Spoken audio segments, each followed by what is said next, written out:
Good afternoon, everyone. Good morning to those of you joining us by webinar on the West Coast. Welcome to our program today entitled Nonprofit Federal Award Recipients, Establishing an Ethical Culture, Appropriate Internal Controls, and a Collaborative Relationship with Your Federal Agency that Adds Value. Maybe one of the longest topic titles that we've ever come up with in the 6 years that we've been doing these programs, but I promise you there's a lot of great information to pack into a relatively short period of time, so the long title is definitely worth it. My name is Jeff Tenenbaum, Chair of the Nonprofit Organizations Practice here at the Venable Law Firm. This program, as many of you know, because many of you are repeat attendees and participants, is part of a monthly series that we do on a wide variety of nonprofit legal and sometimes quasi-legal topics, covering a broad range of issues. We always do a live in-person luncheon for those of you in the D.C. area who can join us here in our D.C. office for lunch, and then we have a live webinar component. I think we have about 250 people signed up and participating in the webinar across the country today. We always, in recent years, probably the last 4 years, have devoted one of our 12 programs each year to topics that impact federal award recipients, grants, cooperative agreements, and contracts. It's a major part of our nonprofit practice, and we have two of the major folks from that portion of our practice here on the program today, along with two terrific outside speakers. I should mention at the outset, this program is co-sponsored by Inside NGO as well as BDO, and we appreciate both of those terrific organizations and their longstanding support and cooperation with Venable and our nonprofit practice. A few housekeeping tips before we get started. For those of you in the trade and professional association community, probably not as many today as in some other programs. These programs are eligible for Certified Association Executive Continuing Education credit. Preview of two of our scheduled upcoming programs. Next month, April 14th, our topic is entitled UBIT, otherwise known as Unrelated Business Income Tax, what your nonprofit needs to know about sponsorships, advertising, royalties, and cause marketing. That may be one of the programs we've had more people sign up for more quickly when our initial invitation went out than ever before. Clearly a topic of wide interest. We try to cover topics that are kind of cutting edge, new developments, new things you need to be aware of, but we also don't forget about older topics that are very, very important and relevant to a broad array of nonprofits. Even if there are not a lot of new developments from the legal and tax side in the area, this is one of those areas that's absolutely critical to virtually every nonprofit. It's also an area where we find a great amount of misunderstanding and confusion, and for good reason, and we're going to help to sort through that during that program. We have one of the key members of our nonprofit group, along with general counsel from one of our clients who has terrific experience in the area. And then on May 19th, our program is entitled Election Year Activity, How Your Nonprofit Can Be Legally Active in the Political World. Very timely and relevant topic. And also be on the alert. All of you should be receiving an alert from us probably next week regarding kind of how your nonprofit's employees can be active in this election year in political campaigns without causing undue jeopardy to your organization's tax-exempt status or other penalties. And so that's an alert you may be interested in, be on the lookout for. In terms of questions today, we have a little bit of a different format. We do have some slides, very few compared to usual, to kind of set the stage and give some background and context. And then what we want to do, because we have a great combination of private practice practitioners from Venable and a CPA firm, along with someone from government I'll introduce in a second, we want to try to get differing perspectives on certain of these issues and questions. So I'm going to be posing certain questions to our panelists to get their different perspectives and feedback on those. And then after we finish that portion, we'll open it up to you guys for questions. Those of you in the room, raise your hands when you want to ask a question, and just wait for the microphone to come to you so those of you on the phone, the webinar, can hear the questions, and those on the webinar, pose your questions to me using the chat feature of the software, and I'll pose this to our speakers at the appropriate times. For those of you in the room, you have a handout booklet that has a copy of today's PowerPoint slides along with full speaker bios and a number of ancillary handout materials, namely articles on relevant topics that may be of interest. Those of you on the webinar should have received an email that contains a copy of the slides. Tomorrow, all of you will receive an email that contains a recording of today's program, along with all of the handout materials and the PowerPoint slides and bios of our speakers. And as many of you know, all of the recordings of our monthly programs over the last 6 years are housed on our YouTube channel, and the web link address for that is on the last slide of today's PowerPoint presentation. Because we have so much material to cover in so little time, I'm not going to do full introductions of our speakers. You have them in your handout materials, but I just want to identify who they are. To my immediate right is Diz Lucaria. Diz is a partner in Venable and a member of our government contracts practice group. Diz has kind of headed up the nonprofit contingent of our government contracts group for a number of years, does a terrific job leading that aspect of the group and working with many of our nonprofit clients on the wide array of compliance issues and defending investigations and enforcement actions and everything else that goes along with receiving federal money. To his right is Melanie Totman. Melanie is an associate in the group and a really important critical member of the group that works similarly with so many of our nonprofit clients day in and day out on all of these same compliance and defense issues. They both have incredible practical insights from all of the work that they do in this area, and I know it's going to be a great benefit to you today. To Melanie's right is Andrea Wilson. Andrea Wilson has become a kind of a close partner and friend of our group in this area. We work on a lot of common clients in the nonprofit space together and have a terrific working relationship. She's one of the best in the business in this area, and her title is Managing Director, Nonprofit and Education Advisory Services, but her real passion is all of the compliance issues that go along with receiving federal money. She's absolutely fantastic, and you're going to really learn a lot from her today. And finally, last but not least, to Andrea's right is Laura Russo, Special Agent, Middle East and Africa at the USAID Office of Inspector General. We're really pleased that Laura is here today to join us. All of you always hope that you never have the opportunity to meet Laura except in the context of a setting like this, although she seems, and I have come to know her through this process, seems like a wonderful woman and a terrific human being. But if she shows up at your organization's doorstep, it's probably not a great sign. And so what we're going to do today is learn from all of Laura's insights and experience, everything you can and should do to keep her away from your doorstep and keep her office away and stay on the right side of things. But look, this stuff is not black and white, and that's part of the reason that we structured this topic here today, to kind of get into a lot of these gray areas. And look, there are also, frankly, going to be some differences between some of the things you hear from Diz and Melanie, Andrea, and maybe from Laura, or maybe not as many differences as you may think. So it's going to be a really interesting discussion that I'm really looking forward to. Now, finally, before we get into the meat of the program, on behalf of Inside NGO, Marie McNamee, Director of Programs, was kind enough to join us today. Like I said earlier, Inside NGO has been a great partner with us. We have a terrific working relationship. They were kind enough to co-sponsor our program a couple months ago and are back on impact investing and are back here today. This area of kind of federal award recipients and all of the compliance issues that go along with it is a real area of focus and passion for Inside NGO. They do a terrific job in this area. We're pleased that they're partnering up with us in this conference. So without further ado, let me introduce Marie to say a few words, and then we'll dive right in. Marie? Thanks, Jeff. On behalf of Inside NGO, we're extremely pleased to again partner with Venable and Jeff and the Venable team. As an association of 330-plus international development and relief organizations, we find today's topic extremely important for all nonprofits and certainly issues we at Inside NGO focus on. We know all in this sector work tirelessly to have appropriate internal controls, strive to have a culture of ethics and compliance as their bedrock by which they operate, and seek to build mutually beneficial relationships with their government funders. I'm sure I speak for all in the room today and those calling in when we say we look forward to all the insights that each of our panelists can provide us today. So thank you very much, and I'm going to pass it to Melanie. Well, good afternoon. My name is Melanie Totman. I'm an associate at Venable.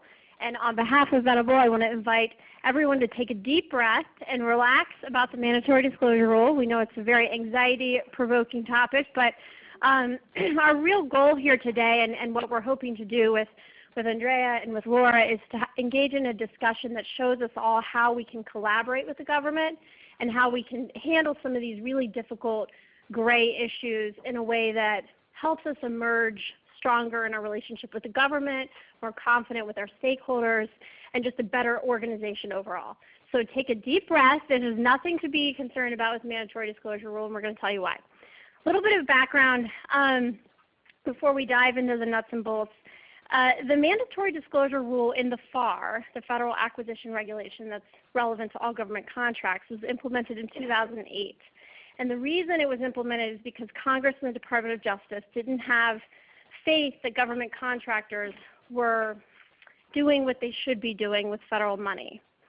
As a result of that, they implemented the FAR regulation, and I think that this really highlights one of the threads that we're going to carry through this conversation, which is, again, that we want to figure out how we can instill confidence in our government customer.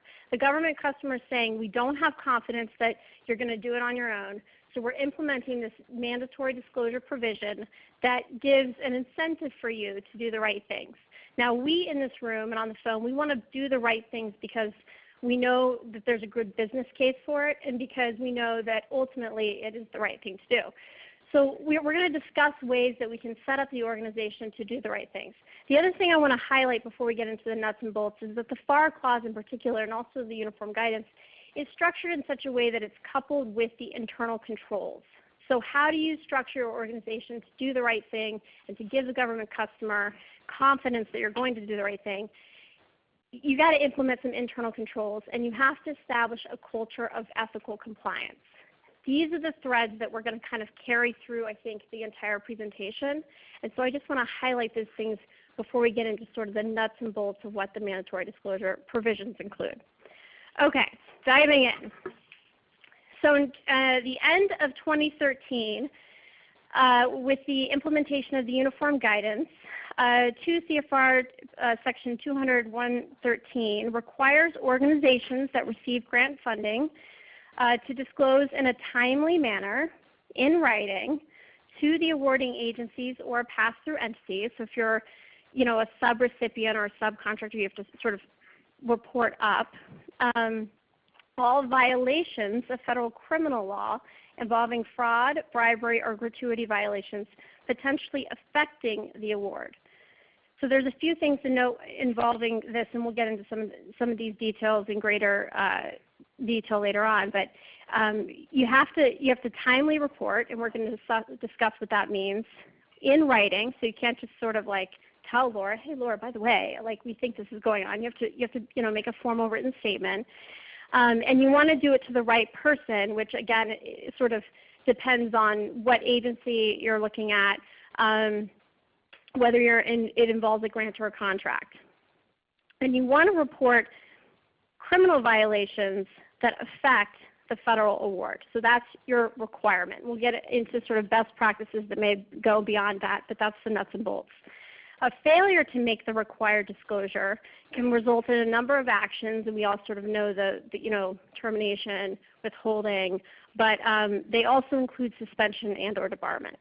So it's a pretty serious penalty to not disclose, for example, an overpayment. Oh, thank you.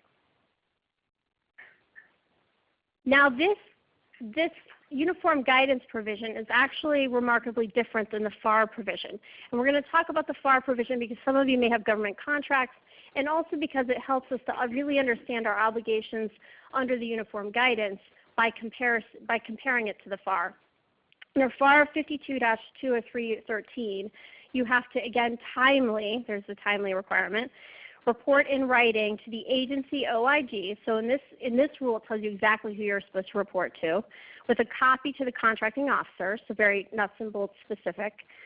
Credible evidence, and we'll discuss sort of what that may mean for different circumstances, that a principal employee agent or subcontractor of the contract has committed a violation of federal criminal law, violations of Title 18. So that's your fraud, bribery, gratuity, so the financial overpayment crimes, or a violation of the False Claims Act. Now that's a civil violation. We'll discuss again a little bit more the differences between the criminal and the civil context.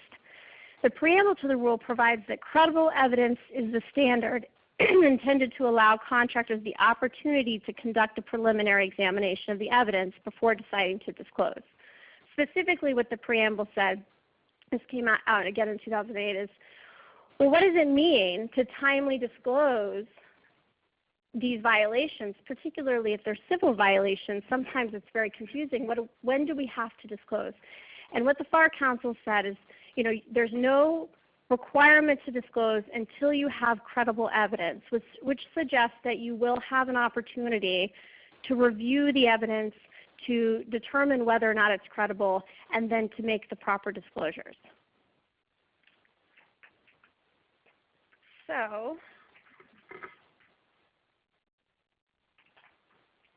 again, just sort of highlighting, if we can compare and contrast these two provisions, definitely the uniform guidance is more of a move to a FAR type arena. Before uniform guidance came out, it was sort of, there was always a best practice to disclose things that, particularly crimes, to your federal customer, but there was no contractual obligation. And I think, the uniform guidance's inclusion of the mandatory disclosures, again, one more example that we're seeing, we've talked about in a number of these panels, of ways that the federal government is saying, you know what, we want to take some of what we're doing in the FAR arena with government contractors, we want to impose it upon grantees because we're not quite sure that we trust that you're doing the right things. And we have to accept that. We have to understand that that's where they're coming from, and we have to sort of take this as an opportunity to regain some of that confidence. But they didn't quite go as far as the FAR requirements. You're not required to, or there's no requirement to disclose to the IG specifically in the uniform guidance. And the uniform guidance only requires you to disclose crimes, not civil FCA violations.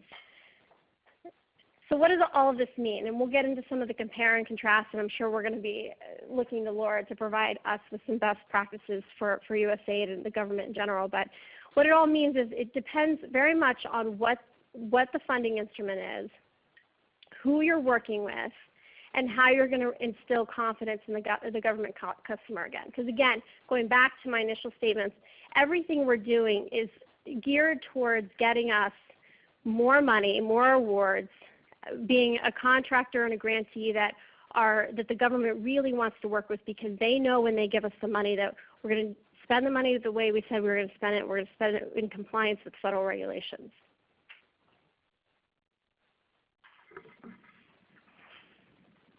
And now to Laura. Great. Thank you again. My name is Laura Russo. I'm with USAID Office of Inspector General Investigations Division. I currently cover Asia and the Middle East. However, I have worked in Africa and South America and Eastern Europe, and I'll be headed over to that division soon. So if you work in those regions, that's where I'll, yeah, right? Sorry. No, that's good. Again, I'm glad to be here. Thank you for inviting me into the Lion's Den. As you can see, I brought my own water. No, I'm happy to be here because a little bit contrary to what Jeff said, where you don't ever want to see me, that's probably, I wouldn't necessarily agree with that, because these are the kinds of opportunities that we take to talk to you guys before there's a problem. And we are extremely proactive. A great deal of what I do is not investigations, but it's outreach. Because our job is not just to come in when a mistake is made or somebody's done something unethical or criminal. It's to get in there on the front end and help you as NGOs strengthen your compliance, strengthen your procurement procedures, strengthen your offices in the field. We do fraud awareness briefings, hundreds and hundreds of them a year. In fact, it's a requirement of my job that I do a certain number of FABs for not only USAID employees and missions, but for NGOs as well. So I would just put that out there. You guys will have my contact information, so if you want me or one of our staff or even one of our supervisors to come speak to your board of directors, we do that. We do it all the time. And in fact, usually around this time of the year, at the end of the rating period for foreign service officers, we're scrambling to get out there. So maybe some of you have heard from me recently. Whenever we do TDY, we're just cramming those fraud awareness briefings in. So try to have one of us come now before there's a problem. Have us talk to those people that work directly on programs, or even people who only barely touch our programs that do work on your overhead or your compliance office. Absolutely. If you have a compliance office, you should have already reached out to us, because we will help you understand how to best tackle these problems when they do come up. So I just want to put that out there, that we're proactive and that we're happy to help before there's a problem, because we are about preventing. That's 1/3 of our job, because we prevent, detect, and I don't remember what the third one is. But just to put that out there, because it's all good with us if you forget the third one. Right. So I don't want to slow us up, but I just thought that that's, one more thing too before I start talking about the slide is that, as Foreign Service Officer agents, we are unique. We're not like any other special agent, 1811, that's what we call ourselves, working for the federal government. Nobody does what we do. We don't sleep. We don't eat. We sleep in cars. Sometimes eat very strange things. We're probably one of the only agencies who at any certain time, at least 5 of us have a parasite. So we do this job because we love USAID and we love what the NGOs do. We love their purpose. We're aid workers too. So even though we don't answer to the administrator, we answer to Congress, we're part of the team, and that's how we see ourselves. And we are bleeding and sweating and everything else you can imagine to help make the programs work better. We don't just take things directly to the Department of Justice when something's gone bad. We work with the NGO and with USAID immediately once we see a problem and we know how it can be fixed. We work with USAID and the implementer to stop the bleeding right away and to help reorganize the program or approach things in a different way to ensure that the people who need help are actually getting that help, because that's the point. So I would just put that out there. I just like to say that up front, because now when we start talking about arresting people and showing up at your doorstep with subpoenas and search warrants, that's the ugly side, but just to let you know that we believe in what you guys do, and that's the reason I'm here today. So that being said. Really quickly, I mean, I do want to echo Laura's comments, because, and hopefully you'll get that sense today, which is the IG, especially USAID, should be looked at as a resource more than a hammer. And the way you do that is by being proactive with them, reaching out to them before you have a problem, asking them for help. That's going to give them a sense of your culture. That's going to give them a sense of your organization, what your priorities are within your organization. I mean, Melanie and I constantly counsel clients on getting in front of the government officials that are going to be making decisions, because in this area, as we're going to talk about today, there is a tremendous amount of discretion on the agency side. And your ability to establish a relationship with these types of people will only benefit your organization when trouble occurs. And no one expects perfection. It's how you handle problems when they come up. And that's why we wanted to have this program today, is to really let the community know, look, there are ways to do this that aren't as painful, and that's what Melanie's opening comments were all about. There's ways to do this where it's not as anxiety-ridden as a lot of people think. So I just want to echo that. Great, thank you. So getting back to the uniform guidance and the difference between that and the FAR, there are definitely some stark differences. I think a lot of those differences are actually mistakes. Wait a minute, the government made a mistake in drafting? I've never heard of that. Mistakes in the sense that I think there was, and this is just my opinion, but I think there was an attempt to make it the same, but there were some things missed.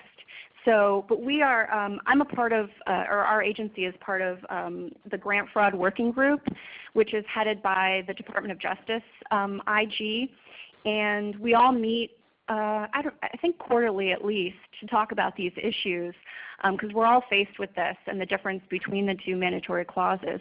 And actually USAID was the first to implement its own addendum, I guess you could call it. We added it to the ADS. And if you just, let's see, it's up on the screen. Okay. Consistent with 2 CFR 200-113, applicants and recipients must disclose in a timely manner in writing to the USAID Office of Inspector General. So now we're requiring for any award you receive from USAID to report it directly to OIG. So now you have to do that with a copy to the cognizant agreement officer, all violations of federal criminal law. And we wanted to write, we wanted to change it to what the FAR says, but USAID was a little hesitant on that because they wanted to keep the language the same as the FAR language. I'll go on. Criminal law involving fraud, bribery, or gratuity violations potentially affecting the federal award. Subrecipients must disclose in a timely manner in writing to the USAID Office of the Inspector General and to the prime recipient. So now the subrecipient has to write to us directly as well. Pass-through entity, all violations of federal criminal law involving fraud, bribery, and gratuity violations potentially affecting the federal award. And then the second page, I'm being patient. Did it change? Okay. Disclosures must be sent to, and you have our contact information. Failure to make required disclosures can result in any of the remedies described in 2 CFR 200.338, remedies for noncompliance, including suspension and debarment. The recipient must include this mandatory disclosure requirement in all subawards and contracts under this award. So we took that proactive step. We worked directly with our contracting office and our USAID's contracting office and USAID's general counsel to add this requirement. And even though we're the first, we won't be the last. We shared this information with the grant fraud working group. I know I've had many calls and emails with HHS specifically, but I believe that until the FAR requirement is edited, which we're hoping for, but agencies will take it upon themselves to add this language to their awards. So, just to clarify real quick, so this is this language is included in the grant award that an entity would get. So one plug. Read your grant awards. Make sure you understand what's involved when you accept the money, all of the nuts and bolts, and we can talk about ways, and I'm sure Andrea will get into some of these ways to do that, but as she's pointing out, there's some major differences between the regulatory requirements and the actual grant documents themselves. No, keep going. Oh, I think I'm done. I'm done. That was a helpful overview. And just so that everyone's on the same page with Melanie's point, which is what I was going to say too, is we're going to talk a lot today about the rules that apply to everyone. The uniform guidance and the FAR and things like that. But every award, and by the way, we talked generically in the earlier slides, and we probably generically will too today about grants. But I know a lot of you here receive cooperative agreements that kind of from a regulatory perspective falls in the same bucket as grants versus contracts, which as we've talked about already alluded to have a different regulatory scheme. But you have to read your award carefully. There are many things, obviously if you have a USAID award, it's going to have certain things in there that you might not see from other agencies, even other agencies in the international space. And those requirements may be stricter than what's otherwise applies to you. That being said, we're generally today probably not going to be talking about the specific things that are in your awards unless there are things that are commonly like this that you include in all of these awards. I just have to make one correction. I think in the last few sentences when I was speaking about the addendum to the CFR, sorry, I think I said FAR a few times, that's right. But I did mean CFR, so apologize for that. But thank you. And I know that this is kind of a more advanced program that we're doing today. We're not covering a lot of the basics in this area, and we're not covering the basics of the uniform guidance. But we have covered those in the past. In fact, we've had 3 prior webinars that we've done. You've been involved in all of those, Diz, on these sorts of topics, including 2 devoted to the uniform guidance. In the email that you receive tomorrow, we will be sure to include links to all 3 of those recordings. Also, for those of you who live and breathe this stuff, like everyone on the at the podium does, we actually put out our nonprofit group only puts out 1 monthly newsletter, and it happens to be on federal grant and contract issues for nonprofits. We put out a lot of other alerts on different topics, but we do a monthly newsletter on these topics, and we try to keep everyone abreast on all of the new developments in that area. So be sure to pay attention to those if you're interested. So if no one else has any other preliminary comments, Andrea, do you? No, I was just going to say that the addendum that you were speaking of is in the standard provisions, so watch for modifications to your standard provisions. Those have to be modified. Those are not just, you can't evergreen those in, so watch for those. Other agencies will have a reference, like HHS, to the grants policy statements for NIH or HHS, so watch for those. Those are a little bit different. So just as a rule of thumb for you all, when you're watching for those changes, watch for those modifications hitting in through your AO. So just be careful. So don't just read the basic award, but also read every modification. So we're also going to talk about internal controls, and thank you, Jeff, for including us, including BDO, including myself, and thank you for putting me on YouTube. Am I going to be founded like Justin Bieber? I don't know if I have quite the skills or talent. Sure you do. And you know, we always say that internal controls and mandatory disclosures are connected, but understanding the interconnectivity is sometimes not as always, simple to understand. But we always say, the best offense is a good defense, and that's really what your internal controls are, is your defense. And the first slide here is really telling you what the uniform guidance says. And I can read it, but we all passed first grade and we can read. But it basically doesn't say all that much. It says that you have to have, internal controls that help you comply with a federal award. You have to have internal controls that make you have mandatory disclosures. That you have to have internal controls that don't have you release personal identification information. If the government gives you PII, you can't release it. The other important little nuance here that the uniform guidance did was it made reference to either COSO or the Green Book.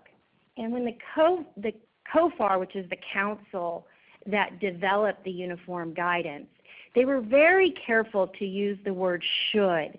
And in their facts, they were very clear that a should is not a must. A should is determined to be a best practice. And so when you read this, you say, well, I don't really have to do that right now because that's not a must. And if you read the uniform guidance, there's a lot of musts in there.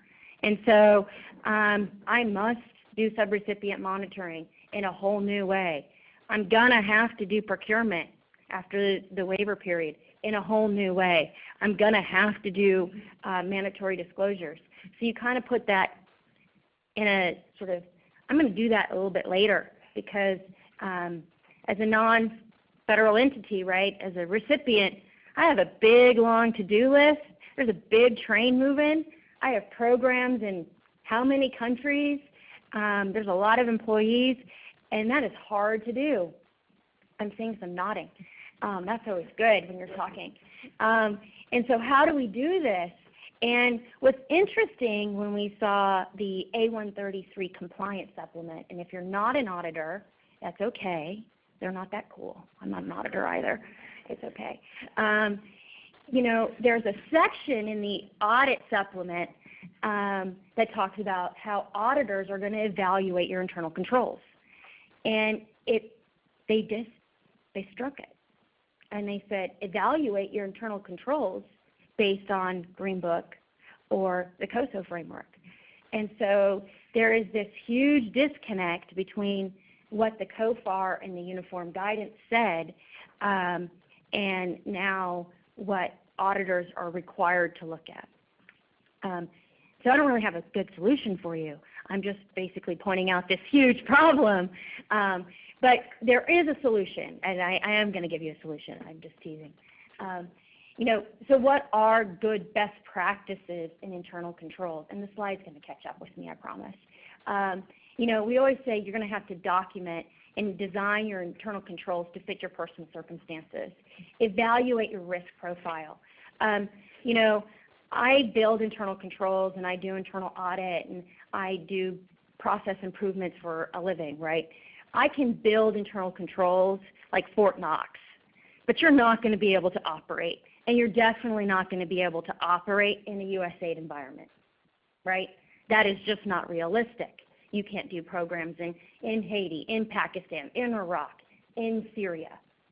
That's just not realistic. So every organization has to take into account its own risk profile, its risk tolerance, and evaluate its internal controls to take those into account, right? What does your donor look like, and what are your regulatory framework that you're working under? That is really important, and that is how we have to set it. So we also look at what the tone at the top is. Tone at the top is, we have zero tolerance for fraud, and that always starts. I mean, that's one of the things that I know the IG looks at. What is that tone? And sometimes that makes a critical difference when investigations take place. Do you have the great monitoring practices? What are your policies and procedures say, but how do you monitor them along the way? That makes a huge difference. I mean, I always say, yeah, we can look and write things. I can write great policies, but what do you actually do from day to day? Because that's a lot of times different. So we actually, peel back the onion to every layer and figure out exactly what is actually done. How do you get things processed? How many people have to touch the piece of paper? Sometimes it's not value add. I've seen places where literally 8 people touch a piece of paper to get it processed. And because so many people are touching the piece of paper, nobody actually looks at it. That's not an internal control. That's just a lot of people touching a piece of paper, right? So how do we develop that? Do you have training? Do each of those people who are touching the piece of paper, we can do this electronically too, do they know what they're actually doing? Do the policies and procedures say, what does their approval actually mean, right? Every approval has to add value in the process. And so we want to build that framework within your internal controls. So a lot of the questions that we get now is sort of, what is COSO? And what is Green Book? And how do I pick between the two if I'm going to go through this endeavor? And the difference is, one, the Green Book standard is the government standard. COSO is a generic standard that was actually founded after the Watergate scandal, actually. It was not necessarily done for a nonprofit context whatsoever. It actually then came through Sarbanes-Oxley. So it is not at all something that you could generally think of in this context. But what are the key differences? We generally say that, in a global environment, COSO fits a little better. Obviously, Green Book fits in a government. Green Book tends to be much more prescriptive than COSO. Both of them have these 5 major principles and 17 principles under 5 major themes. But we'll talk about that. Generally speaking, the Green Book is much more prescriptive. I personally think for USAID implementers, just once again, it's Andrea's opinion, COSO is much more appropriate. It gives you an ability to define your own policies and procedures in a way and see what fits in each of those 17 standards. And so I will say that. If you're familiar at all with these standards, there's this cube, the COSO Cube, and we look at these components of internal controls. So we're looking at that control environment, right? your risk assessment, right? And obviously that's going to change. It changes over time. It changes when you enter into a country. It changes when personnel changes. Your control activities, and that's, to me, your control activities are what people generally think of when you think of internal controls, you know. Your information and communications, and then your monitoring activities. What are you doing every day to monitor those? So I think that's it for us. Can I add one little note? I completely agree with Andrea's recommendation. I will note that I do like the way that the Green Book sets out sort of the objectives, and this is paraphrasing. This is Melanie Topman paraphrasing, but ultimately what you want to do with your internal controls and why they relate to the mandatory disclosure is you want to give reasonable assurance to your government customer that you are complying with the requirements of your grant agreement and the regulations that are implemented into the grant agreement, and that you are doing what you told the government you were going to do. So those are slightly different things, right? You've got your compliance, but then if you gave a report or you said, hey, we're going to do this with the money, you have to do those two things. And to me, all of it boils back to those two questions. Am I following the regulations? Am I doing what I told the government I said I was going to do? And whether you're like a super sophisticated grantee or you've got 2 people in your shop, I think you can come up with the appropriate internal controls to fit those 2 questions.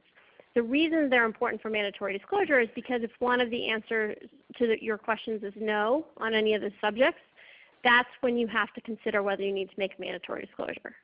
So just sort of like tie it all back together. Thank you, Melanie. Before we dive into some of the questions that we kind of prepared in advance, while on the topic of internal controls, let's talk for a little bit about, in some ways I analogize internal controls, to other policies and procedures that a nonprofit has. These are the written rules and procedures that you have to follow to be compliant. And you name your area, whether it's tax exemption, whether it's conflicts of interest, whether it's anything else. These are the written rules that you want to have in place, and they help ensure compliance. But we all know there's a big difference between having things on paper and having them actually followed by the organization. And followed by an organization means followed by all of the relevant people who are working for the organization, both staff at maybe headquarters and overseas offices, and or contractors and subrecipients and all the rest.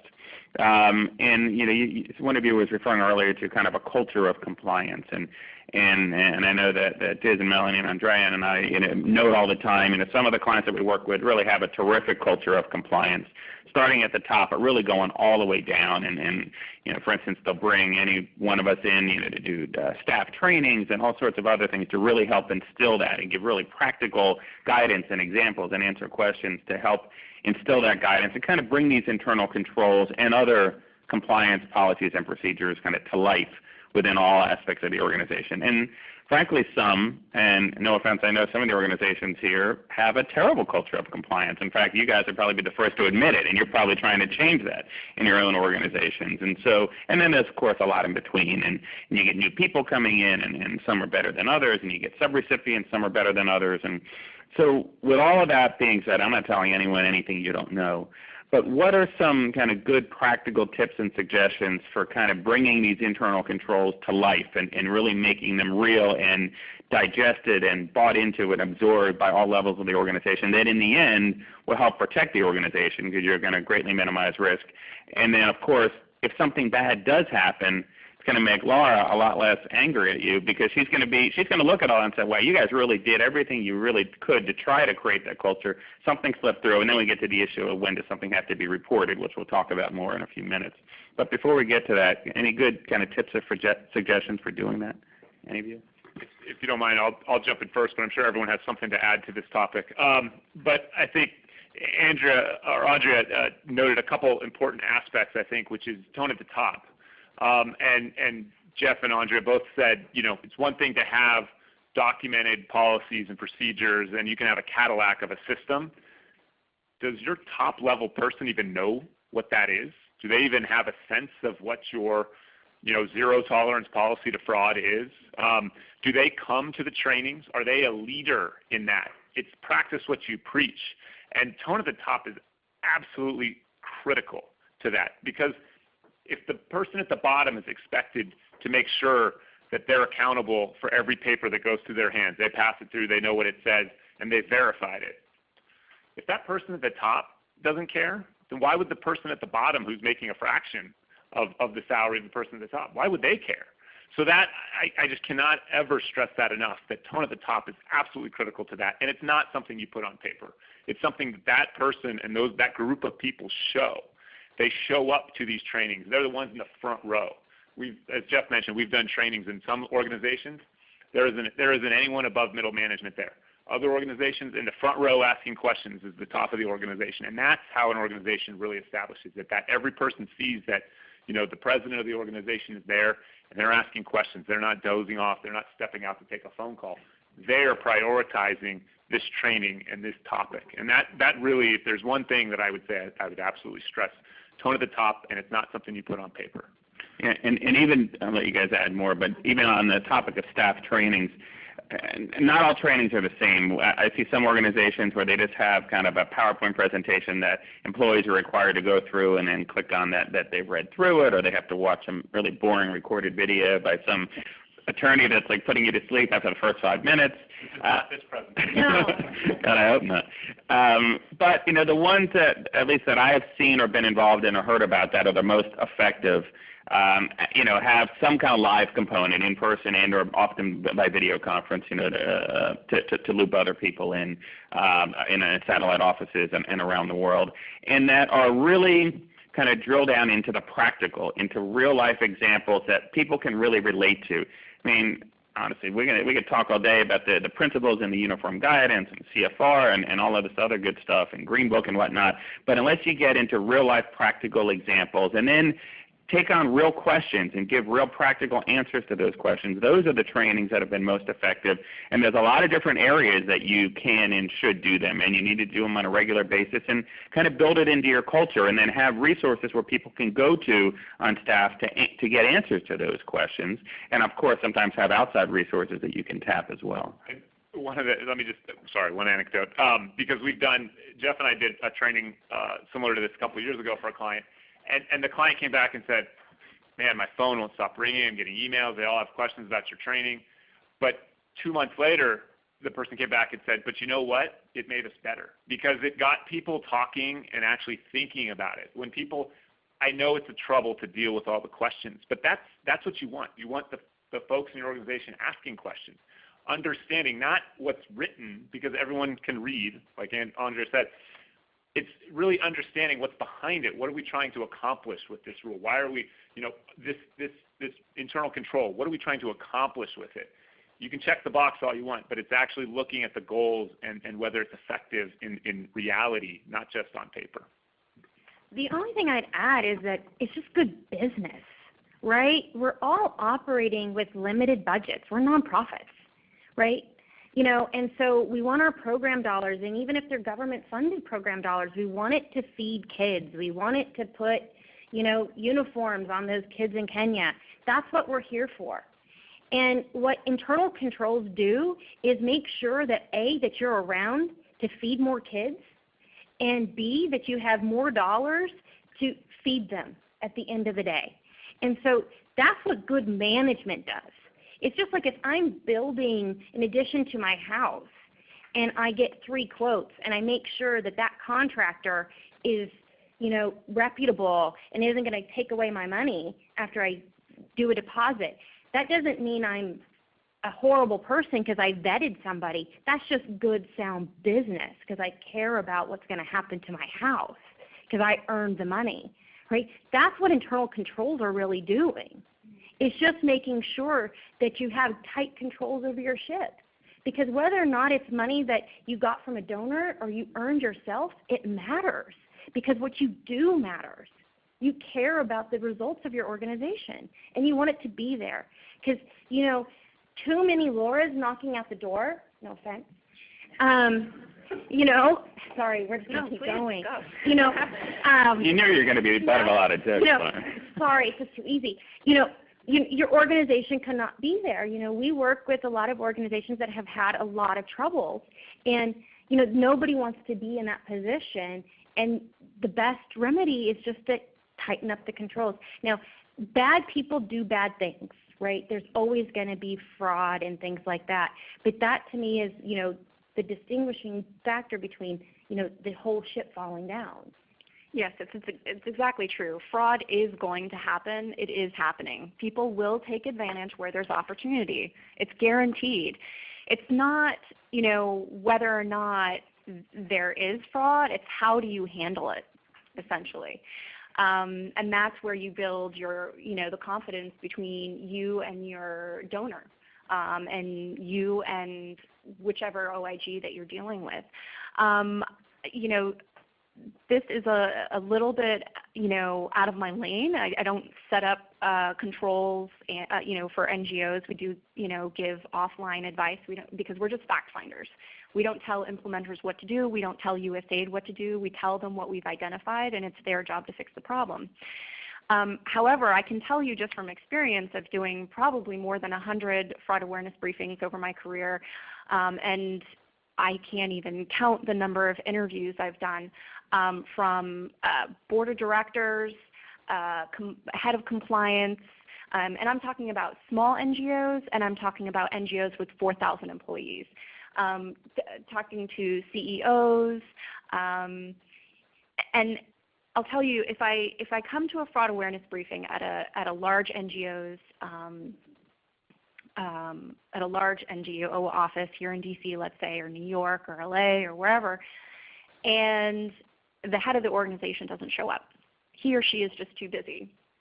I'm thinking there's a problem here.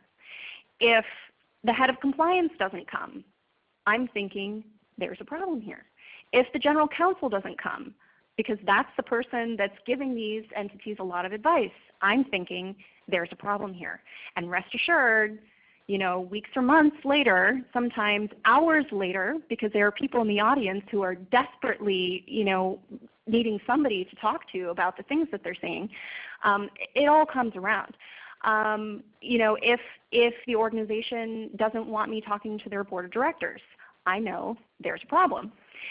The other way I know there's a problem is if I'm way out in the field and I'm talking to somebody, either an expatriate or a local employee, so somebody, let's say, from that country, and they tell me in an interview, I didn't know you existed. I didn't know there was a USAID OIG. Or if I ask them, how do you report problems that you see? I'm too scared to report because I'm afraid I'll get in trouble. Well, do you know what the process is? No. Or it's, I've reported this, I've reported it again, nobody does anything. So nobody's been interviewed? No. No records have been gone through? No. So just giving you some experiences that I've had that tell me there's a culture problem within that organization. Laura, can I ask you a question? What is your opinion on dividing training? So I go back and forth on this. Like sometimes I think it's really great to put everybody in the same room, and you've got the head of the organization in the room asking questions and leading. But then sometimes I think there are opportunities that are gained in having trainings for the board members and trainings for middle management. Absolutely. Because then you can get into the nitty-gritty problems. You can get into the actual issues that people are concerned about instead of being so high level. Any way you want to do it, we'll participate. So if you want to have, a lot of times, especially with board of directors, they only meet during certain time frames, and we can gear it towards the audience. So we will do a separate fraud awareness briefing for board of directors. We will do a separate fraud awareness briefing for the executive office, let's say, of an NGO. And then we will do a separate fraud awareness briefing for any of those other staff and headquarters. And then we have a separate fraud awareness briefing for those people out managing a certain type of program. So maybe we gear it more towards, maybe they're just procuring things. And so we'll gear that fraud awareness briefing towards, how do you strengthen your procurement process? and what are best practices? We talk about conflict of interest. And then if it's more, let's say, construction, we gear that fraud awareness briefing more towards, how do you ensure, here are some ideas, or here are some red flags of fraud in your program, but then how do you ensure that what you're paying somebody for, they're actually doing it? And then there are these other programs that are a little bit, it's like training or outreach or something like that. Well, how do you prove that they actually reach these people? How do you know these beneficiaries exist? How do you know that these vouchers were actually cashed in, the way that they were supposed to be? So we can gear it. We've experienced it all. And if I haven't experienced it, I'm going to reach out to one of my colleagues who has. So yes, I went a little bit farther to answer that question, but... Well, let me add something, because I'm always looking for ways to get brownie points for my clients. And if you had a situation where the president of the organization, the general counsel, maybe they've got something that would prevent them from being in this training with the OIG, have them meet with the OIG before. Mm-hmm. Tell the OIG, look, I want you to have access to our people without me chilling the room, because sometimes there is chilling, and that's what Melanie was getting at, is you have the president there, people aren't as willing to speak up. So, you have the president, the general counsel, whomever, meet with Laura beforehand, greet her, introduce her, and then they step out. And then they come back at the end and they show her out and talk. Again, that gives, I would think Laura's impression is, wow, this organization is willing to just let me talk unfettered to all the employees. They aren't even present. You can always turn almost any approach into something positive because there's good reason for it. Again, it goes back to business sense. It makes business sense sometimes for the president not to be there. Sometimes it makes business sense for the president to be there. And you just need to kind of machinate those thoughts and let them stew and think of ways to, where is the positive spin on this? Yes, I think involvement is key. That's, just communicating that to your staff. And Melanie, I think maybe a specific answer to your question is that it's probably a combination, and we see this in other types of training. Like, for instance, I'm sure all of your organizations, as you should, have various forms of employment-related and HR training, and harassment and discrimination prevention and performance management and things like that. In those instances, there are some of those trainings that we do for the entire staff altogether, and then there's certainly others that are we have one version we do for managers and one focused, on everyone else. And it's, in this context, I don't think it's that different. It's going to depend on the type of training, and there are some where you can have everyone in the room, although maybe after half of it you have part of the folks leave so that you can have a more focused discussion with others and vice versa. So it's really going to vary, and you have to tailor it accordingly. But certainly, in my experience, there are certain types of trainings where it's not advantageous to do it all for the entire staff at one time. And there was someone made an allusion to the fact that you want to have someone, like Laura was saying, you want to have someone, people, not usually more than one person, depends on the size of your staff, who can be a resource to answer questions. I was talking to someone from a client recently, and they were asking, this is someone new that we just started working with. They said, we were dealing with a contract for a subrecipient. It's from a cooperative agreement, and we weren't sure what provisions need to go into the contract template. But there was no one at the organization who really knew how to answer the question, so they just took a template that they found on the system and just used it. And unfortunately, I think that happens a lot. And one of the things that I found is a hallmark of kind of organizations with a great compliance culture, especially when we're talking about federal money, is you need real experts on staff. And you guys are here because you are probably the experts in your organization, hopefully along with others, and you need to constantly educate and train yourselves, take advantage of resources like all of these up here on the podium to help train you and to train the rest of your staff. But you really need to do that because this stuff comes up on a daily basis. And even the largest organizations out there don't want to be paying Venable or BDO to call us every day to answer all those questions. You need to be able to deal with those things yourself on staff. And finally, there was a reference to the fact that this is good business. Andrea was saying that. Remember, too, that a lot of this is not just about, it is primarily about making sure that the money you're receiving from the federal government is carrying out its intended purpose for the maximum effect possible and helping the greatest number of people and affect the greatest number of positive goals around the world. But at the same time, your organization also wants to be in a good position when that grant comes up for renewal or rebid or the cooperative agreement, to be in a good position to win it again, right? And how effective you are is certainly part of that, but there's no question, we see this all the time, how compliant you are makes a big impact, and especially if you're viewed as a non-compliant organization and you've just had a number of incidents that came up, and it's just kind of your reputation that you're really not a very compliant organization. That's going to be really bad from a business development perspective the next time that you're seeking to get that agreement renewed or rebid or even go after a new award from the same or other agencies.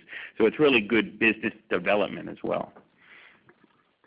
Okay, let me launch into some of the questions that we have here. And this kind of goes to the heart of one of the primary issues we wanted to cover today, and this is about disclosure. So what general process do you use to determine whether an instance of noncompliance warrants disclosure to your federal awarding agency? What process do you use to make this determination of whether you have to disclose to your federal agency? I think I'm being called on. Okay, so generally what happens is you get in maybe from a report from someone in your organization that says, I think we're non-compliant and we're really concerned about it. And what do you do with that? Maybe you call Venable, maybe you call Andrea, maybe you want to do your own diligence. But essentially you want to see whether or not that allegation, that concern has any legs. And I think you need to do that, sort of use your problem-solving skills to sit down and say, what is the most effective and efficient way for me to determine whether or not this is credible? So, for example, if you have issues with people charging, allegation that the charge is made to the wrong grant, say, okay, we've been charging all this time with the wrong grant. Oh my gosh, what do we do? Go talk to the person that is in charge of that grant and figure out whether or not there's a reason for that time to be charged. So generally speaking, you're sort of pulling the strings, putting the pieces together. Okay, what happened? Sometimes it's difficult because sometimes they're in a different country, sometimes they're a different state. Obviously, people get very defensive when you start asking questions about their program.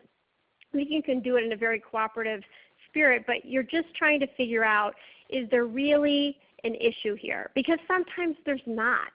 Sometimes, there's a perfectly logical explanation for why the program person acted the way they did.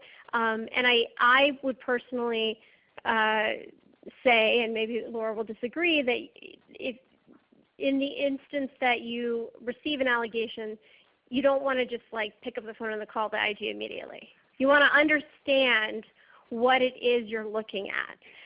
Not because we're hiding anything, but because quite literally I have seen, we've all seen on the Venable team, instances of grand miscommunications where something like a grant award wasn't even awarded. It's like there's these grand allegations about misspent money for a grant award that wasn't even awarded. And so it's things like that you want to sort of track down effectively and efficiently. And then you can use a test. There are various ways that you can we do this to sort of figure out, okay, how credible is the information I'm getting? Do I believe the person that I'm talking to? Do I believe the documents that I'm looking at? Are these things something that we need to be worried about? Is there a significant risk? And in the instances where you're more likely than not, okay, I think we had a serious overpayment, I think that's the point at which you say, is the company or is the organization going to be benefited from a mandatory disclosure? And I think that's sort of what the process I would, it's flexible. There's no one-size-fits-all process. But ultimately what you're doing is you're looking at the allegation, you're looking at the noncompliance, you're verifying whether or not there is an actual noncompliance, and then you're trying to figure out how bad it is. And hopefully you can do that as efficiently, as effectively as possible before you have to pick up the phone and call the IG or in writing, of course. And if I can add, putting the timing issue aside, and we'll get into that in a little bit, credible evidence. I mean, we went through a bunch of standards, and it's all very legalese, and I'm a lawyer and been doing this for a number of years, and I can't tell you what some of these standards still mean. I mean, credible evidence, what is that? It's something more than 50%, but something less than something else. You know, is it much a preponderance of evidence? You know, where does that fall? That, you know, if you're getting into that type of discussion, that's the wrong discussion. You know, are we at 47% or 48% certain? That's the wrong discussion. The right discussion is, do we think there's an issue here or not? And hopefully, and I think we've already gone down this road, which is about kind of the proactive nature with your customer, is that you already have a relationship established, and you can then raise things that don't always have to be 5-alarm fires. Because if the first time and the only time they've ever seen you is when there is a 5-alarm fire, then they're going to treat everything like a 5-alarm fire. And so, you know, you want to establish that rapport with your customer, and have that ability, so you have some flexibility as to what you're going to couch credible evidence to mean, because it's in the eye of the beholder. And if you're wrong, as Melanie pointed out earlier, the consequences can be severe. And so I generally never counsel clients to be, if you're close, then you're going to disclose. If it's close, it's a close call, it's a disclosure. When it's nowhere near, it's absolutely a grand miscommunication, that's a different story. But if it's a close call, you should probably lean in that favor if you want to have that ongoing relationship, because if someone gets suspended at a bar, that's a big consequence for kind of hedging your bets on that. Let's drill down a little bit more. You know, is what you're talking about is a situation where, you know, whoever is kind of ultimately responsible at the nonprofit organization gets that information, has done their own digging, and then it maybe came to us or someone else on the outside to run it by, and then what did the organization do? But prior to that, you know, organizations are not monolithic. Okay, I had someone from a client call recently and say, look, I just started working there a couple months ago, and what I found is that my predecessor was telling everyone on our team to charge their time to these various open awards by these percentages. You know, you should always charge 20% of your time to this award, 20% to this award, regardless of how you actually spend your time. Obviously not appropriate, clearly not compliant. But for starters, what do you recommend, and this for any of you guys, what do you recommend what sort of process should there be in place within an organization where in a situation like that, and this may have come because the person's predecessor had no idea that was not appropriate, because it's just an organization that didn't have that kind of training and culture of compliance in it. But you discover that's been going on for 3 years, say. Should there be some sort of a process or procedure or a person or people in place in the organization where that can be reported and vetted and then figure out what to do about it? Yeah, I mean, part of the internal controls is having that internal channel so those reports come up through the organization. I think Laura mentioned earlier that she goes and does these trainings, and people have no clue where to go with the problem. And that's a problem to start with. You need those to filter up through the organization, not filter outside the organization, because you want the organization to be able to get their arms around it before, you know, so the organization can decide what to do with that information. I mean, in that type of situation, you have a clear non-compliance. So you're going to need to take it to the government and work with the government to unwind that. It doesn't mean that, you know, anyone was doing anything nefarious, but it's a problem that needs to be fixed. And so, but you're hoping that, you know, through these trainings, through these internal controls, that people realize, okay, I have a hotline, I have a manager, I have a general counsel, I have a compliance officer, I have these resources. I have the president of the organization who says open door policy on these issues. I have whatever it is, so when I have questions or I see something that's questionable, I can go somewhere with it. And that's absolutely key, is making sure that information is channeled to the right people, and then they can reach out to whatever, if it's a Venable or someone else. I was going to say, Andrea, in that example I gave, you know, if someone, they did a little due diligence, they realized, yeah, there was some serious mischarging of time, and they came to you and said, Andrea, what should we do about this? And let's say, you know, the money came from USAID. Well, we would recommend that they disclose, but we would recommend that they call their attorneys, of course. Always, yeah. Always. Actually, that is actually what we do. We actually do. And then we also have to quantify it, right? We always recommend that you actually quantify the amount, with that disclosure, you always try to do that to the best extent possible through time studies and whatnot. That becomes really hard over a 3-year period, and people are no longer there. But there's nothing that prevents you, even while you're doing a disclosure, to actually, have your own investigation. Quantify for what reason? Just explain to everyone why that's important. Well, because, not the entire amount would be unallowable, right? Only the decrement between what your time study found and what was potentially just an arbitrary, 25, 25, 50, to the government. And then are you working on a contract? Are you working on a cooperative agreement? The principles are actually different in terms of the requirements for timekeeping. What are the policies of the organization? So we actually get quite detailed in terms of, what are the requirements of the organization? What are the policies in that? What was the actual mischarge to the government? What was actually reported to the government through an FFR, 425 or 1034 if it was a contract? So if there is a false claim, what was the false claim? Sorry, that's in your neck of the woods. We actually go really deep into this to actually figure out how much was potentially there. Then you have to do the allocable indirects on top, don't forget. How does that affect your overall indirect cost pools? So this gets really messy. All right. Well, that's why I asked you the question. I knew you'd have the right answer. If you could bring the microphone over there. But Andreas, say you do all that and you determine that it's not immaterial and there was some clear overcharging. And by the way, as an aside, one of the main reasons Andreas said call your attorney first is not just because she's being nice to the attorneys on the stage. It's because there's something called the attorney-client privilege that applies when any client of an attorney is getting legal advice from that attorney.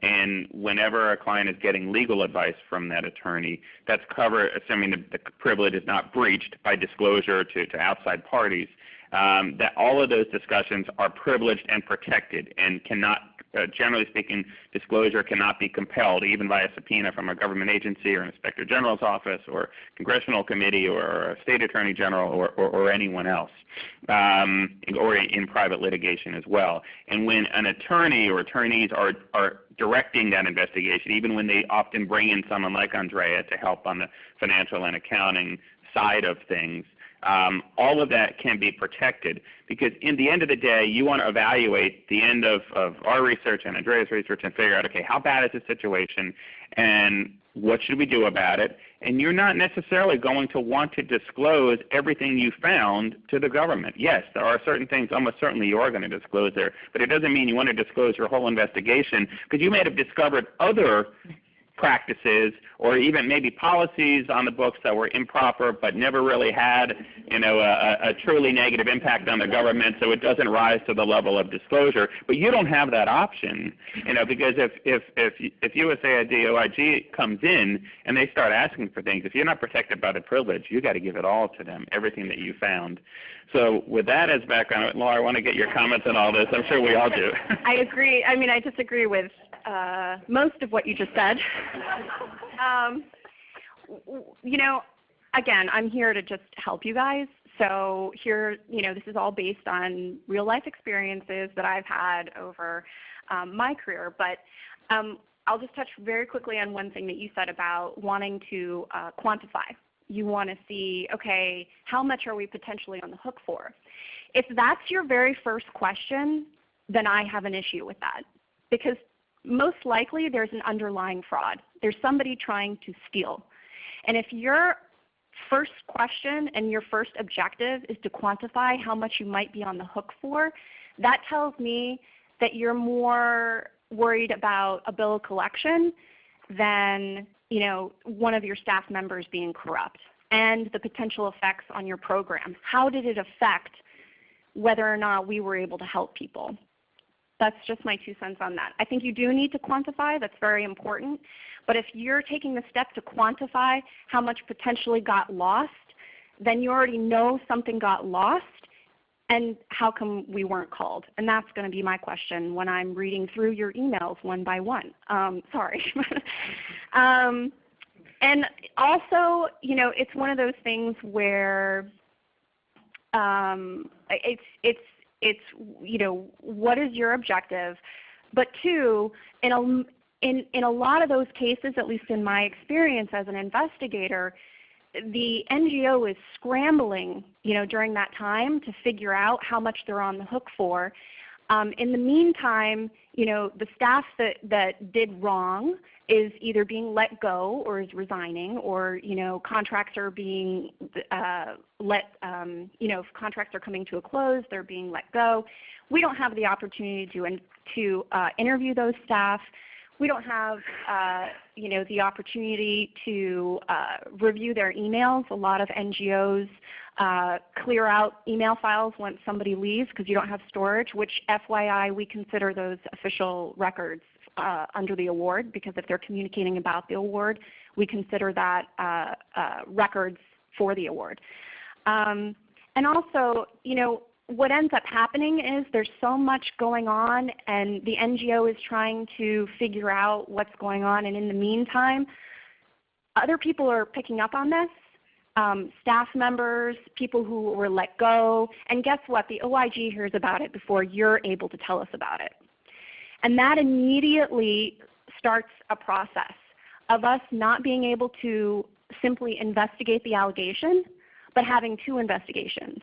One, to address the underlying fraud, and two, to figure out whether or not you guys were trying to cover it up. And that's more expensive in my humble opinion. So early disclosure, please. I think that some of the context can be clarified in a more precise discussion of timing. Because I think that when Andrea says quantify, it might be at a different point than what right. You're taking it. Right. So okay, you get something in, you know that you've done enough digging, you know, you've looked at the timekeeping records, you've verified we did get money, the money was misspent. Okay, the money's misspent. We need to, you know, we will counsel you if there's an overcharge of any significance, you know, we're talking 5 cents, we're talking, you know, any sort of even $1,000, whatever, we need to make a disclosure. You can have a two-step process. So you might say, for example, Dear Laura, we regret that we have mischarged you based on the following facts. Mm-hmm. The organization is conducting an internal investigation to understand the breadth of that issue. We are taking it very seriously. We would like to discuss it with you, but please, if you would allow us some period of time which is acceptable to you and acceptable to us, we will continue to investigate this. And there's a win for everybody involved in this, because Laura is one person. She doesn't have all of the resources that even nonprofits have. And you know, but she wants to be, what she's saying is she wants to be involved in the process. Now, I will respectfully suggest that unless, you know, I think putting the OIG on notice, you know, is the appropriate thing, but sometimes you do need to move people off the contract, and maybe you can keep them in the place, but part of quantifying, maybe quantifying is the wrong word, but understanding the breadth of the issue is understanding how deeply this potential fraud, or we'll call it just a potential noncompliance, goes. And you have to understand each of the people involved in order to cut off the bleeding, basically. Right. Like if you're in an ER, you're like, are the heart and brain are okay? But then we got to deal with the arm, and then we got to deal with the leg, and you know, and you're sort of trying to figure out all of the potential people in place, because ultimately, and I've seen this happen, where organizations are like, well, we'll just disclose, and then we're done, you know, and it's like oh, well, we put you on notice. That's not really going to give you any comfort when the Department of Justice comes knocking, because they're a different entity than Laura. They're much scarier, and they're not as willing to negotiate. Your letter, I like those letters. I would just say that, and I want to be very specific. It's absolutely, an organization can start looking into something. Absolutely, they should. The problem comes when there's an allegation of gratuities, kickbacks, bribery, specific allegations of an employee living beyond their means, and oh, surprise, surprise, it turns out that that person was involved in the procurement process to award $1 million to that company that we're starting, that we see billing problems with, or et cetera, et cetera. But in those 4 months that the organization hasn't told us that they got those allegations, I'm trying to make a distinction here. They're checking the books and records, but nobody has made an attempt to figure out if there's credible evidence related to the underlying fraud. And I want to make that distinction. Those are the kinds of things that I worry about. Yeah, no, I completely understand that. And I think we're really all kind of saying a lot of the same thing. Whenever we come in to do an internal investigation, we often do take that approach, as Melanie said, to put the federal awarding agency on notice that that's what we're doing. If we suspect there's a problem going on, whether it's potential fraud and abuse or FCPA violations or other things like that, we immediately do what we need to kind of stop the bleeding. And if there is an issue we discover with timekeeping problems, we immediately say no one should record any more time until you confer with X person or Y person. So don't get me wrong, we believe really strongly in stopping the bleeding. If there's potential fraud and abuse, not letting that person just if there's any way to freeze monies and accounts and things like that, we absolutely do that. But what we're interested is not only figuring out what the problem was and then what and how it should and when it should be disclosed, but also trying to fix things on a going forward basis. We're as interested in that as anything else. In fact, I personally get more excited by the broader term systemic fix so that this won't happen again, and to get the processes and the compliance trainings and systems and everything in place to prevent this from happening. I know you're just as interested in that as well. Two things, and this is more a response to Jeff's initial, but if you are letting employees go, we interpret that to be an action that you've taken.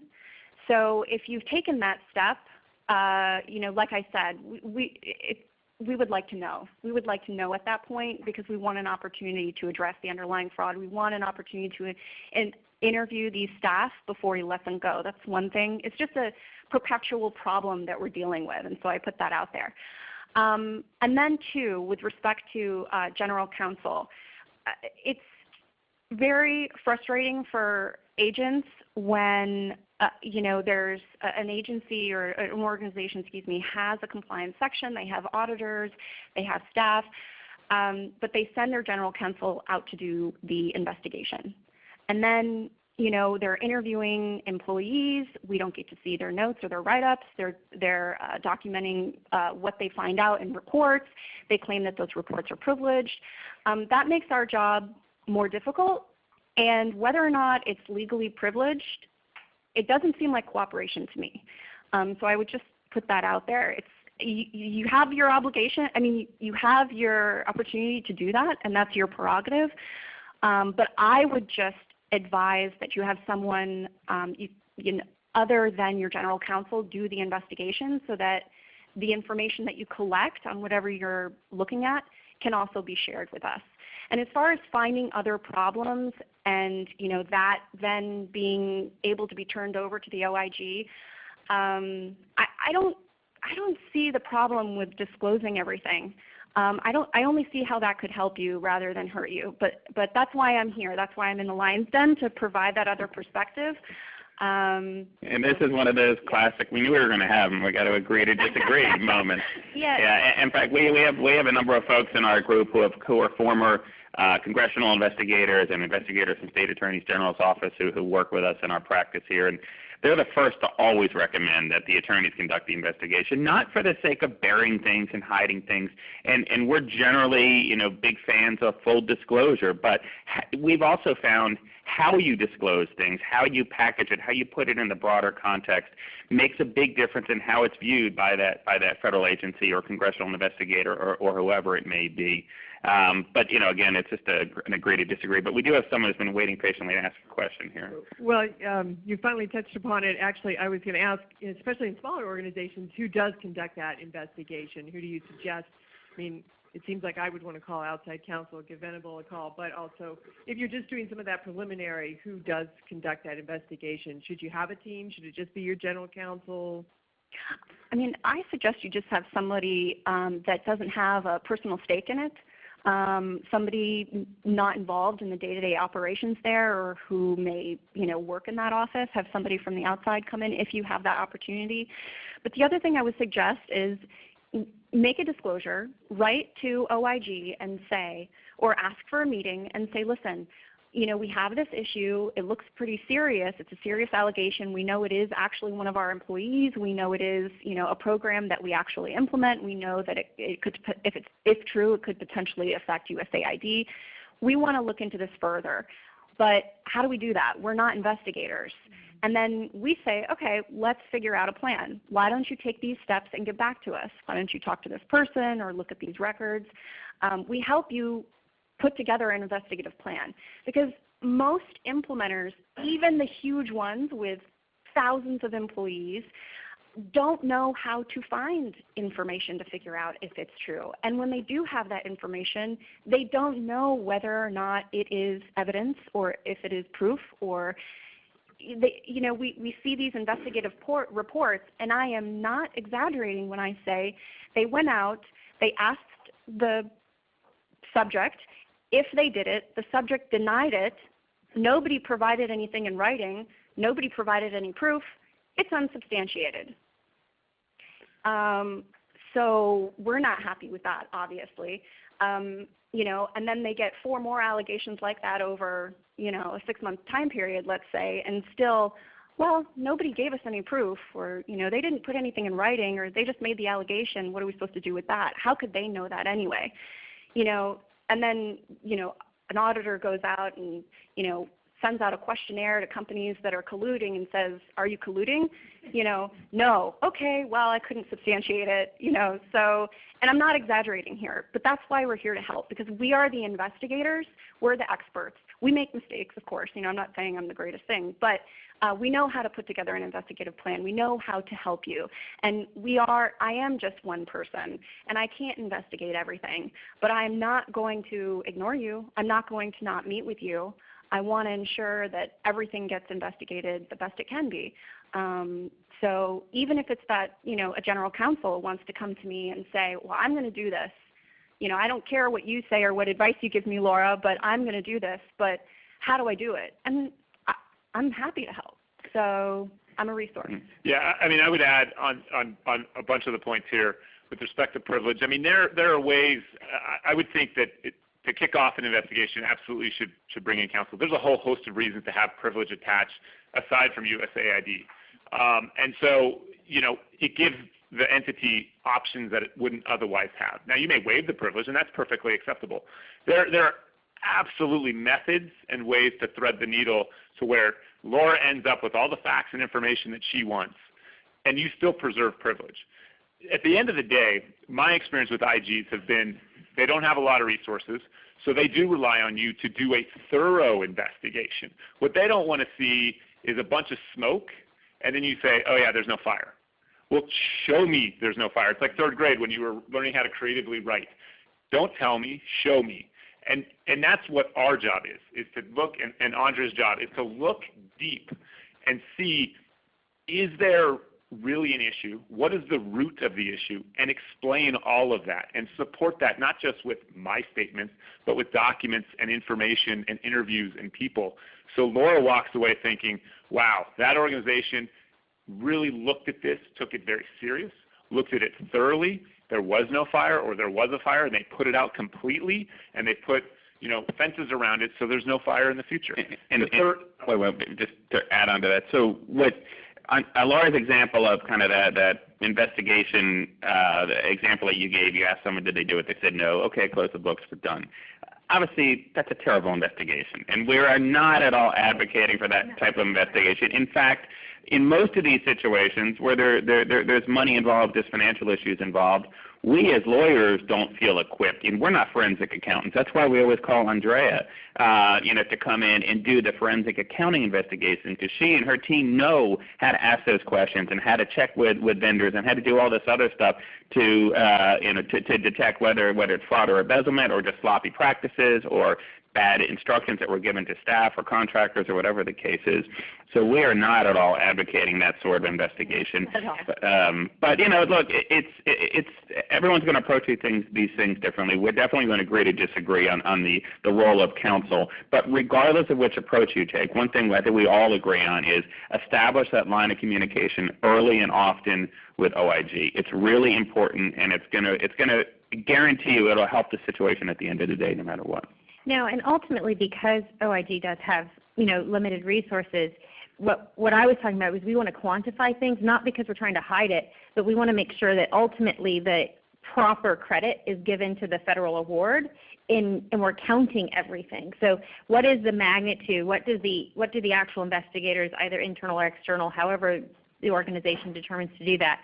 And then forensically, when we go through and do the auditing, if you will, of the records, what do we actually count, and how is it counted, and how do you actually go through the records?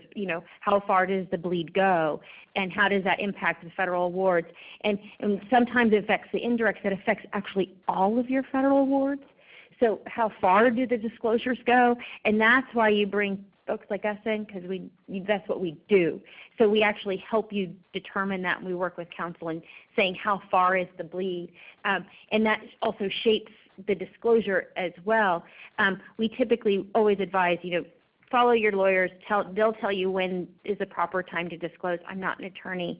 I don't play one even on TV. But I do a lot with numbers.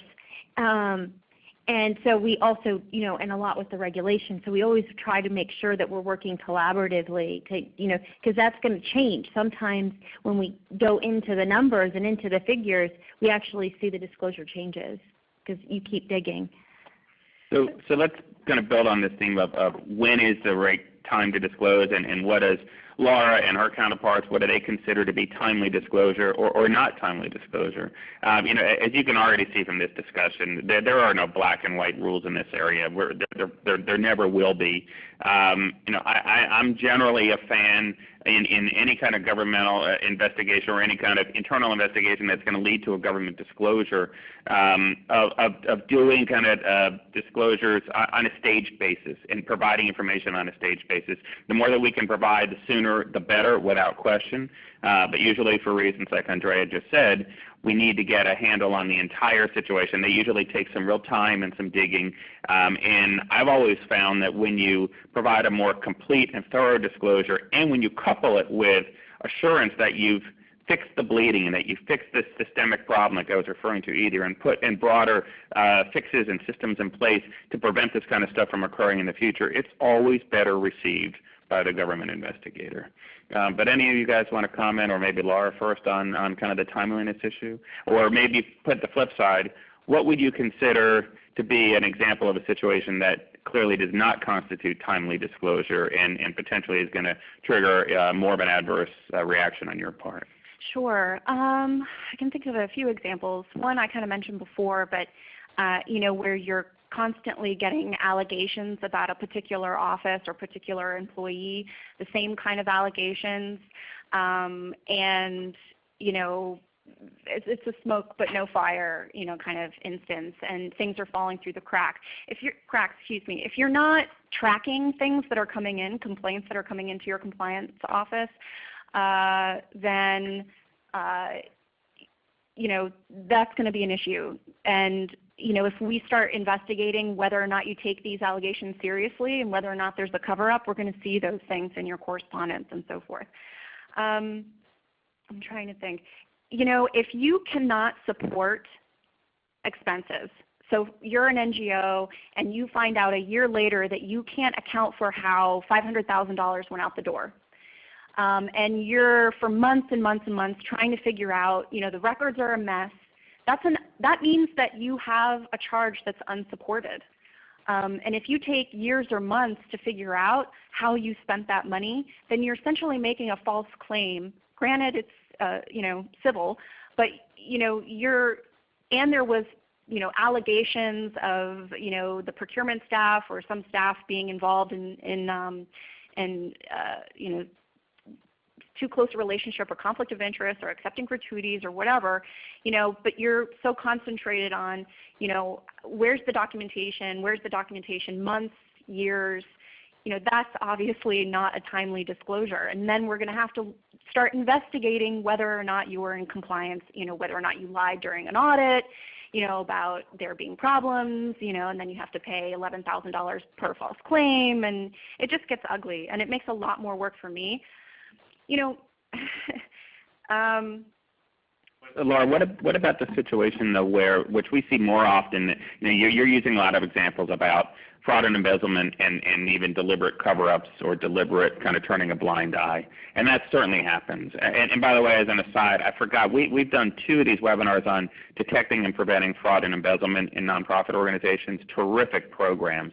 I think one of your colleagues from BDO is involved in one of those. I'll be sure to include the webinar links to those, the recordings to those tomorrow, because they're really going to be helpful to you in this area. But putting those issues aside, what we see more often is problems in this area because of negligence, for lack of to use a $10 legal word. It's not intentional. It usually doesn't involve fraud and embezzlement, but it does involve, whether it's a lack of proper subrecipient due diligence or monitoring, or whether it involves sloppy timekeeping practices or sloppy expense approval practices, or whatever the case. Let's say something went on for 2 years and no one caught it, not because anyone knew about it and they were dragging their feet. It's just no one knew better. And then a new head of grants and contracts comes in, a new general counsel, whatever, and they discover it. Obviously you want them to come to you, but how do you view that lack of disclosure for those prior 2 years when there was no one in a position of authority that really knew about it? If there was nobody in a position of authority to know about it, then you would hope that there would be a system where it could be caught. But when you find out, when somebody in a position of authority finds out, there should be immediate action. There should be somebody asking, first question is, do we report it now or later? Is there something more we can get off the bat before we report this, or should we report it now? So many of our implementers, when I go to interview them, I say, why wasn't this, we've gone through all this mess, and I said, why wasn't this reported to the OIG? I don't know. It never occurred to me. That's a big problem. So I just point out that should be the first question you ask yourself, in my humble opinion. But going back to that, there's this fog of fraud, we call it. It's this gray area between mistakes and something that's intentional. And we don't, as in OIG investigations, we don't deal in the mistakes. Mistakes need to be documented. They need to be fixed. We want to see, in case there is an allegation later specifically about this, maybe somebody in your organization thinks it was intentional and we get it later. We want to see in the organization's story that when they saw that something bad happened, when they finally noticed, that they did something about it and that it was documented. And if there was a mischarge, that it was communicated to the granting agency. And of course, in my example, the true reality may be that no one in any position of authority knew there was something wrong going on for 2 years. But you may not view it that way. You may view, hey, wait a second, the person overseeing that department, looking at their resume, they've been working in the federal grants area for the last 20 years. They should have known better, and you may suspect that maybe there was something intentional, not fraud, but some, suspected practices to maximize, the amount of profitability of the grant or something. We don't deal in investigations in the, they should have known better arena. That's something that we would push back to the agency to say, this is the problem that was relayed to us. We're referring it to you to deal with. It's between you and the implementer, the NGO, and to ensure that you know what happened, but also that you can work it out between them. Obviously, if the NGO owes the government money back and they didn't tell the agency, well, then that's a different issue. But if for 2 years it was going on and 2 years later you found out, I don't see that as a violation. As long as you guys took action when you knew, and then we would just push. And if it was a mistake, or sometimes negligence, but we deal in kind of black and white side, whereas the mistakes and the shoulda, coulda known better, could have found earlier, we push that back to the agency to deal with between the two of you. I mean, that's encouraging to hear from you. Unfortunately, our experience has been not all OIG agents feel the same way, and like I said, we deal much more with the sloppy practices more than we do, the fraud and embezzlement. And it sounds like, in terms of outcomes from disclosure, it sounds like you're only more likely to bring an investigation and enforcement action in those cases of suspected fraud or embezzlement. But we've certainly seen plenty of other OIG agents bring investigations and enforcement actions where there's just sloppy practices and potentially, large abuses of federal money. So I guess maybe to some of the other panelists here, what sort of outcomes have you seen resulting from disclosures? And obviously, a lot of it's hard to generalize, and a lot of it depends on how serious the allegations are and how much money is involved and everything else. But what's your experience been in potential outcomes when you have a disclosure of some sort of noncompliance? Let me take this one. I want to make one quick point that has been burning in me to make. I think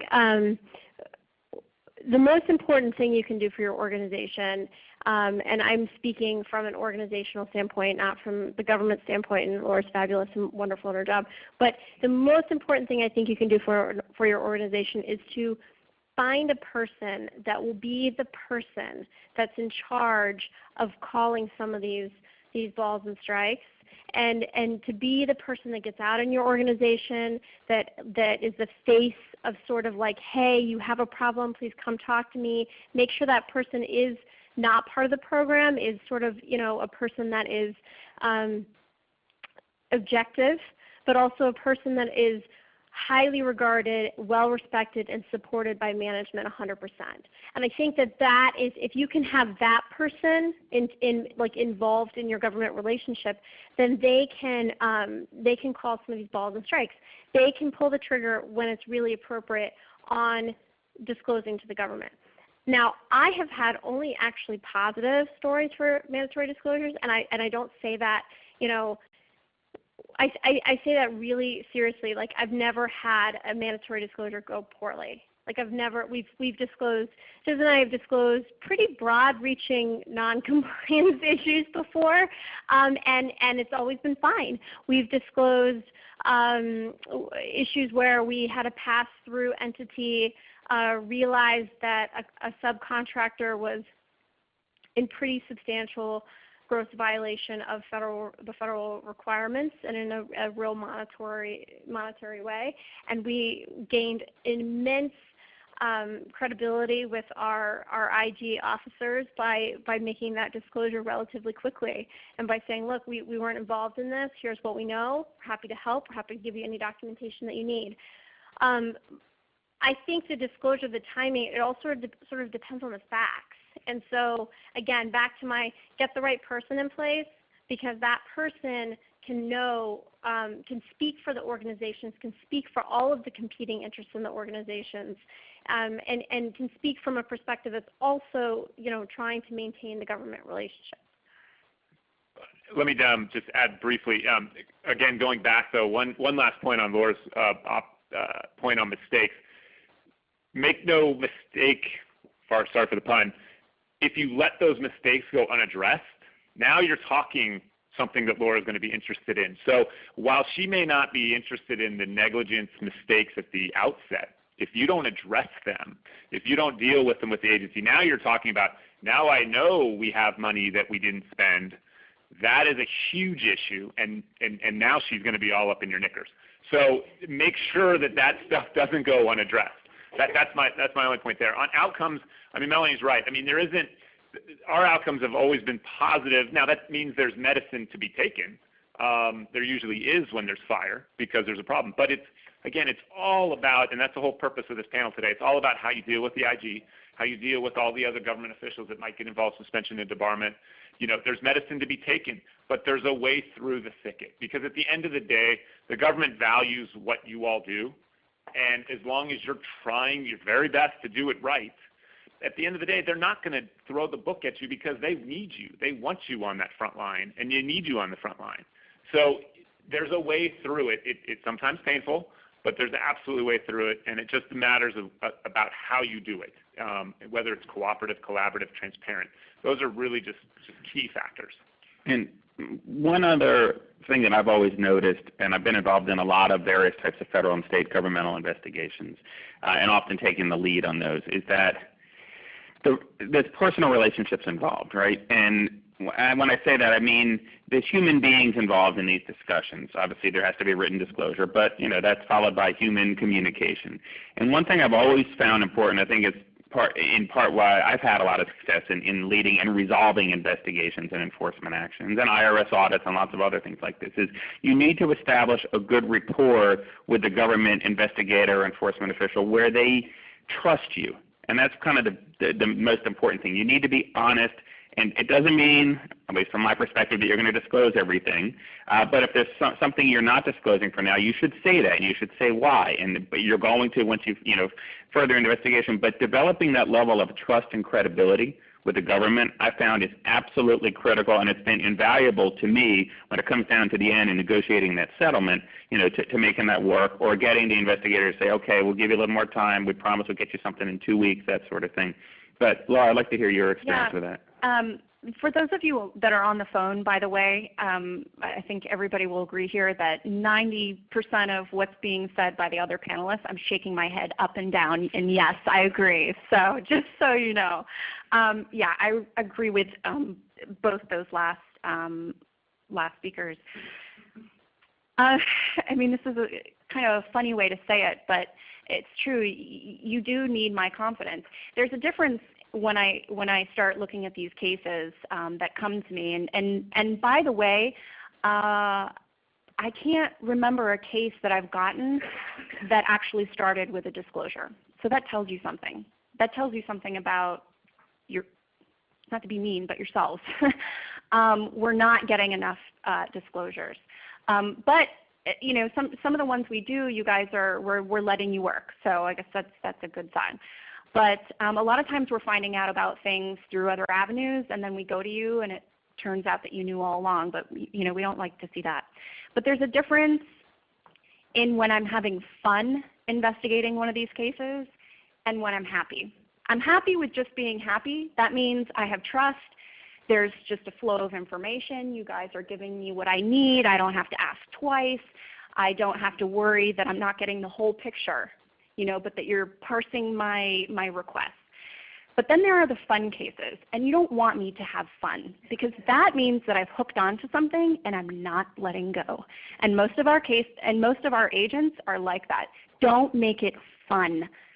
Okay, you know what I mean? Where you guys are telling me on the phone that you're cooperating, and I'm smiling, and I'm sure, and then I'm getting emails passed to me, and through other avenues where you guys know exactly what's going on. Your disclosure has one sentence about how there might be a little something with the prices.